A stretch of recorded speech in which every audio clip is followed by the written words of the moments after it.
So if you're in the news and the plane goes down on the way to Aruba, that's our plane. should say that crap. No, you shouldn't. But usually you kind of, I'm not superstitious, but usually if you say something doesn't come true, hopefully this is the case, you know? Yes. I used to enjoy flying. I don't enjoy it as much as I used to now. After all the reports coming out that some of these pilots are not that experienced, that's pretty scary. Work's over.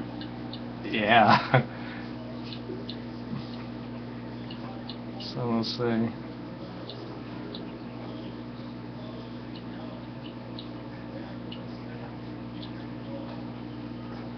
Yeah, yesterday I used the Turpenoid on this piece here. I gave it a complete wash, and I guess I had too much area exposed. Even though I had a fan kind of hitting my face, I did leave this room a little tipsy yesterday. Not good.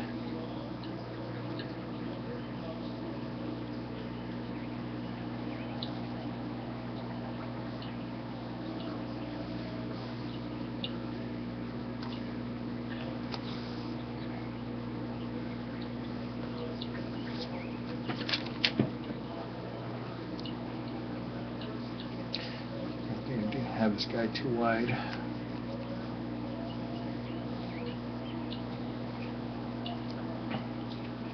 So you're gonna How much does bronze change just by itself?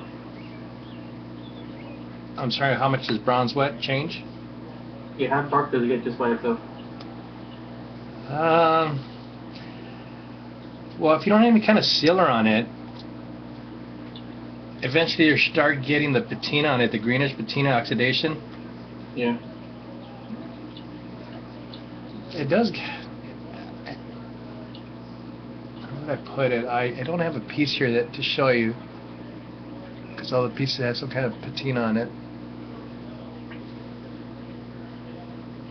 Oh, if you picture a piece of copper that's been around and you see it kind of tarnish, it's the same thing for the most part, because obviously you know that bronze is basically 97-98% copper, so that's what you're going to get. Basically, it'll get dark like that. Okay. Is that you? You have a dog there or something?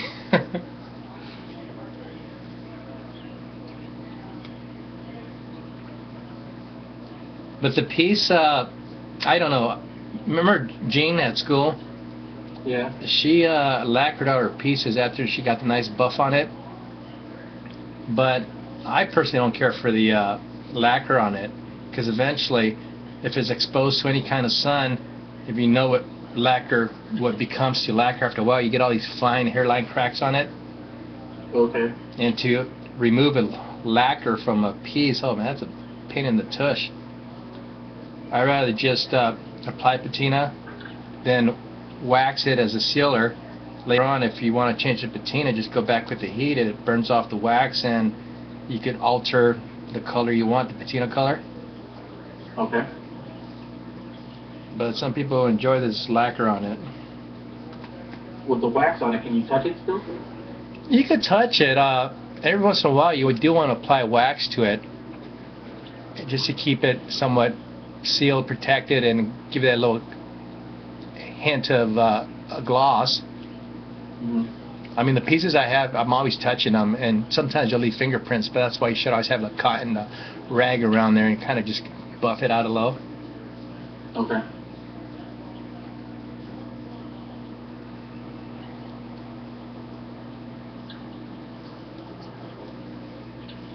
I kind of like the look where the recessed lines are dark.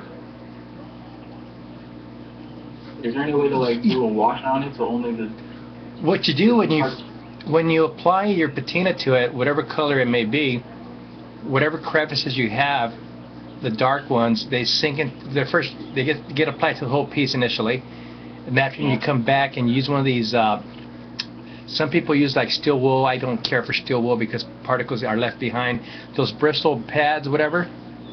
You take those and you kind of apply a little pressure, like like so. If you're looking at the thing, slightly, and the more pressure you apply with it, you're gonna scratch the surface, and that creates your highlights, and whatever that cannot touch stays in the crevices, and that's how you get your definition. And that looks pretty cool.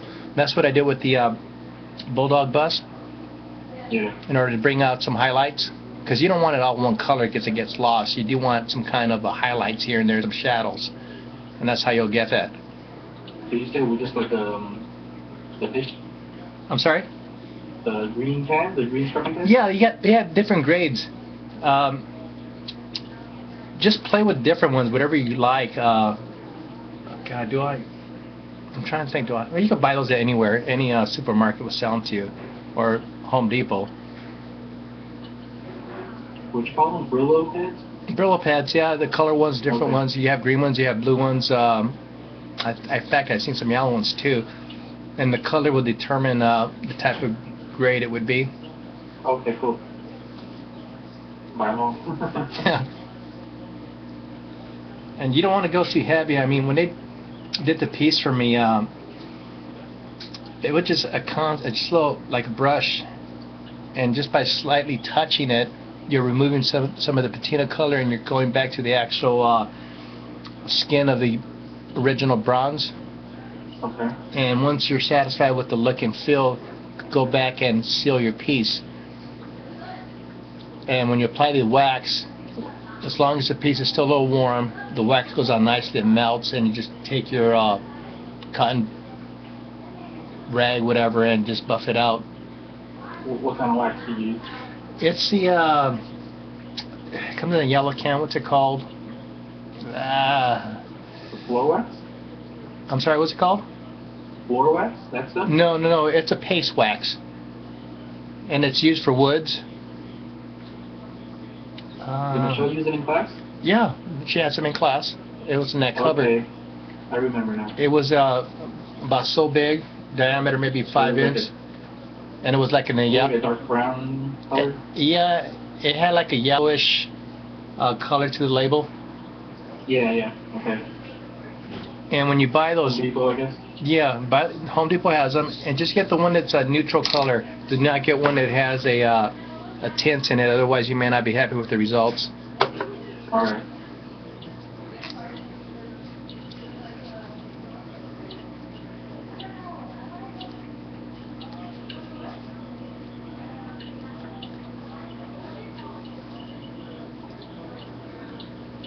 And some people apply it with just dipping the rag into the waxing and applying it that way. Other people use like those throwaway brushes and dip it into their paste and just brush it on, and come back with the rag and buff it out.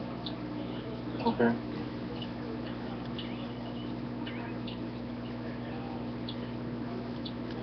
And when you're applying your patina, the color may look somewhat matte as the heat's applied. After you're done and apply the wax, it actually brings out the color. It just pops right out. Cool.